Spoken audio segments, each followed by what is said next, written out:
Good evening, everyone. And I can see that SABC is here. I promise you I'm not talking about monetary policy tonight.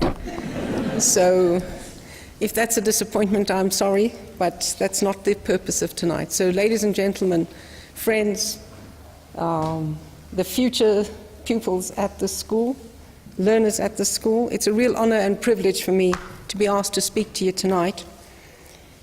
Not just because this is an event to honor an exceptional person, Ruth First, but also because this event supports the education and development of young women in our country. There can be no investment that is more important than to invest in the education of young people. And given that the odds remain heavily stacked against women from all walks of life in our society, investment in the education of young women makes a real difference to the individual, to the family, and to society as a whole, because educating the girl child is a sure way to break the cycle of poverty and the skills shortage that is so often spoken about. Let me first of all say a few words about Ruth, the inspiration for this initiative, and whose life, though cut short, was lived to the full. She was an activist, a revolutionary, a woman, a mother, a journalist, a writer, and an academic. She was and remains a woman of great influence. She was a South African who deeply engaged with the challenges of the African continent and her society, as well as the lands abroad. Ruth espoused and lived a set of values that continue to shape our country today and are deeply embedded in our Constitution and our aspirations. These values include non-racialism and non-sexism, a sense of justice and fairness that puts the interests of the poor and ordinary people ahead of self-interest, the commitment and courage to not only stand for what is right, but the courage to also stand against what is wrong. It's Ruth's sense of justice that continues to inspire millions of South Africans today, even as we increasingly live in a world where injustice prevails and material benefit is idolized. Ruth's struggle and our Constitution should inspire all of us to continue the fight for a more just world, where the provision of high-quality public education to all children must take the highest priority. Ruth fought for a world in which all people, irrespective of race or gender, had equal opportunities, a world where children from both rich and poor families would have access to the best education and the best work opportunities. Despite all of our problems and the challenges that we face as a society, we should remain steadfast in our commitment to build a South Africa in which opportunity is shared more equally, where hard work and effort trump the shadow of our history. Ruth used her education and her inquiring mind, analytical thoroughness, and personal courage as tools in the struggle against apartheid and colonialism, and in working for a world committed to fairness, justice, and the advancement of people. She read voraciously, she studied, she supported, she criticized, she wrote important books on diverse topics ranging from Mozambican migrant workers to Libyan politics. There's a Chinese proverb, "Shishi Quishi," seek truth from facts, that epitomizes Ruth's work. Her groundbreaking research and direct investigation into the working conditions of the potato farmers in Bethel in the 1950s, with the late Joe Gabi, who was assassinated in Zimbabwe, led to an expose of the prison-like conditions faced by farm workers and the consequent potato boycott. It set a new standard for investigative journalism and forced a complete rethink of labor relations in the agricultural sector. Her detailed research into the lives of migrant workers on South African mines is still used to understand the social and economic aspects of the migrant labor system. If world leaders had read her writings on Libya, they would have had a far better insight into that complex society. Ruth was a committed communist.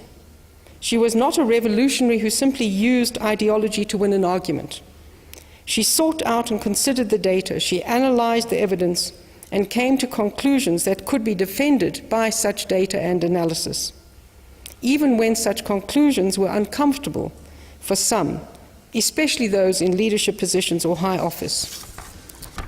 Ruth was an outstanding investigative reporter and mentored dozens of young journalists to look analytically into the issue before putting pen to paper. Our journalism profession today can learn a great deal from the rigor she applied to any story that she wrote. Ruth First was also a woman who was not hesitant to challenge authority, but she did not do so for the sake of challenging, but for matters of principle.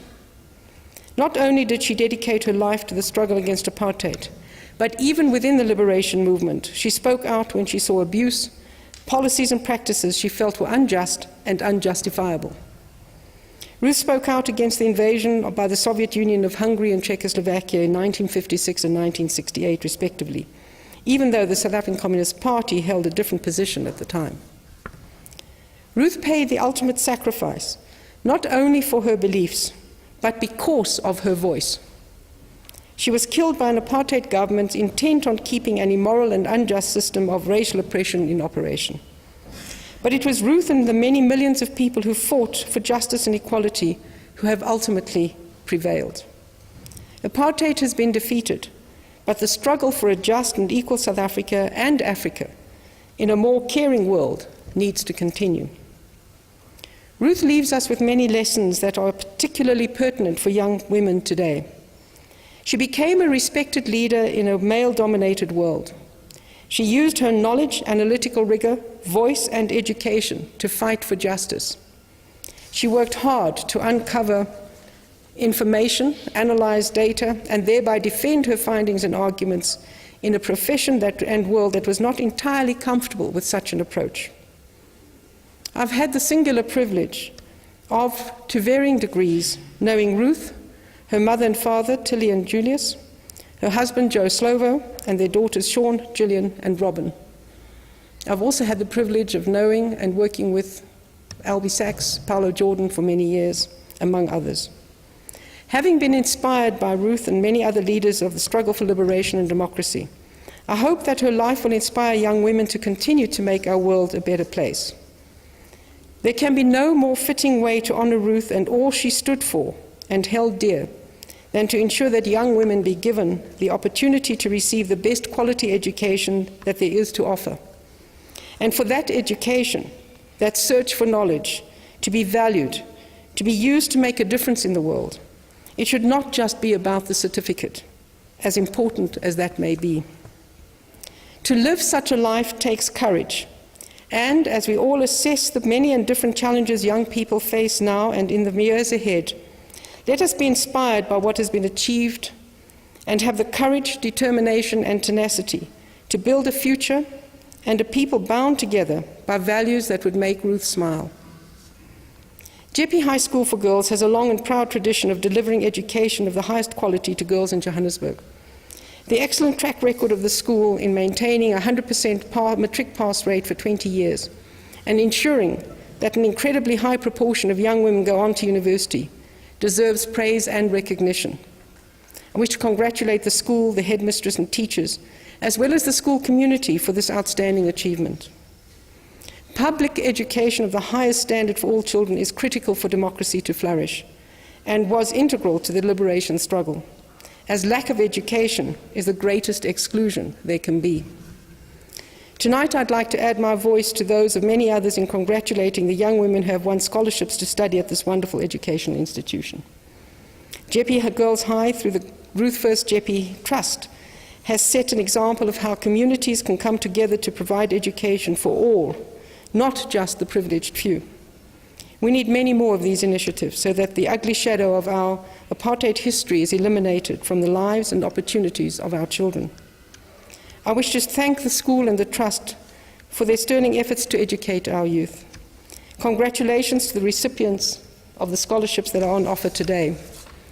Your efforts will inspire you, as well as a new generation of women, to live the lives that have meaning, that contribute to making our country more inclusive and just, a celebration of all that life and living has to offer in a South Africa that has been shaped by women such as Ruth.